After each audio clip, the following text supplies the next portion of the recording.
I mean, they have become more comfortable, but everybody on the planet has become more comfortable, including white people, than they were, say, 1,000 years ago, for the most part, in some ways.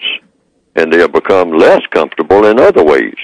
For one thing, their mental capacity, I mean, you know, kind of waxes and wanes. Their mental abilities and whatnot. Black people, for the great part, I remember just coming up when just getting that biscuit during the great so-called Great Depression and whatnot. Just having a biscuit on a plate was a big deal. Okay? Now you have black people who have a whole lot of biscuits, a lot of them. Some black people are still starving. I mean, all over this area of the world.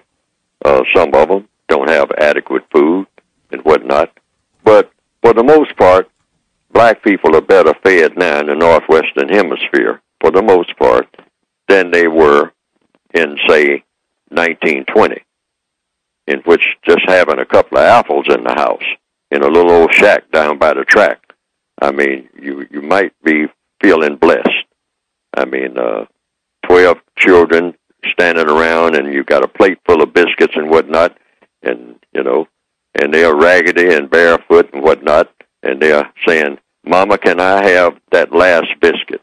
You know, can I have half of the biscuit and let sister have the other half? Some black people who are still around remember those days, even in the cities. Not just in the countryside, but even in the cities that was so. I mean, just having just a can of beans, or, you know, 2 cans of beans more than you usually have was a big deal. You go to the grocery store and you say, go to the grocery store and tell Mr. Callahan to let you have 2 slices of bologna. You know, I can't afford but 2 slices. How much will he charge me for 2 slices? Well, he says he'll make it 6 cents this time. Well, you don't have the 6 cents. Can I give him 4?